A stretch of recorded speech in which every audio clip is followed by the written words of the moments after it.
ইসলামী ব্যাংকের ৩,৩০০ কোটি টাকার ঋণ জালিয়াতির অভিযোগ অনুসন্ধানে এবার নাবিল গ্রুপের ১১টি প্রতিষ্ঠানের তথ্য চেয়ে বাংলাদেশ ব্যাংককে চিঠি দিয়েছে দুদক।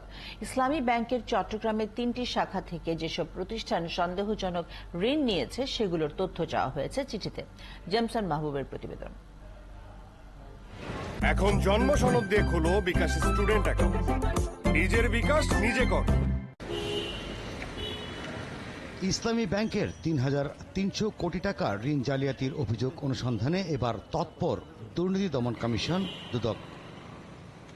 যদিও ইসলামী ব্যাংকের ২০২২ সালের নভেম্বর মাসের সন্দেহজনক ঋণ নিয়ে দুদকের আগের অনুসন্ধান আটকে যায় সর্বোচ্চ আদালতের নির্দেশে, তবে সেই আদেশে এটিও উল্লেখ ছিল যে দুদক বা বাংলাদেশ ব্যাংক এ বিষয়ে স্বতন্ত্র অনুসন্ধান চালাতে পারবে। আদালতের সে আদেশে মন্থর হয়ে যায় দুদকের অনুসন্ধানের গতি। ২০২২ সালের নভেম্বরের পর ডিসেম্বরে একই রকম ঋণ জালিয়াতির অভিযোগ ওঠে ইসলামী ব্যাংকের বিরুদ্ধে।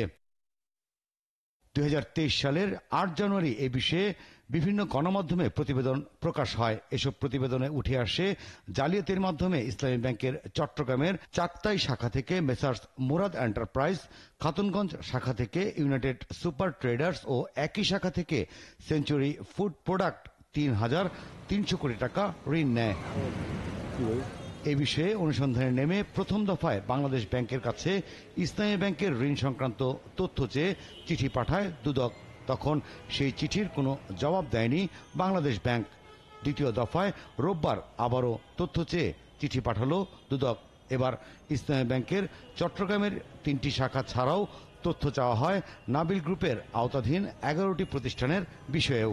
ইসলামী ব্যাংক লিমিটেড খাতুনগঞ্জ কর্পোরেট শাখার জুবলি রোড চাকতাই চট্টগ্রাম থেকে প্রায় ৩,৩০০ কোটি টাকা আত্মসাতের একটি অভিযোগ দুর্নীতি দমন কমিশনের কাছে আসে। সেই অভিযোগটি অনুসন্ধানের জন্য বাংলাদেশ ব্যাংক এবং ইসলামী ব্যাংকে সংশ্লিষ্ট শাখাগুলোতে চিঠি পাঠিয়েছে। এদিন অবৈধ সম্পদ অর্জনের অভিযোগে সিলেটের কাস্টমস ও ভ্যাট কমিশনার এনামুল হকের বিদেশ যাত্রার উপর নিষেধাজ্ঞা দিয়েছে আদালত। জেমসন মাহবুব, ৭১, ঢাকা।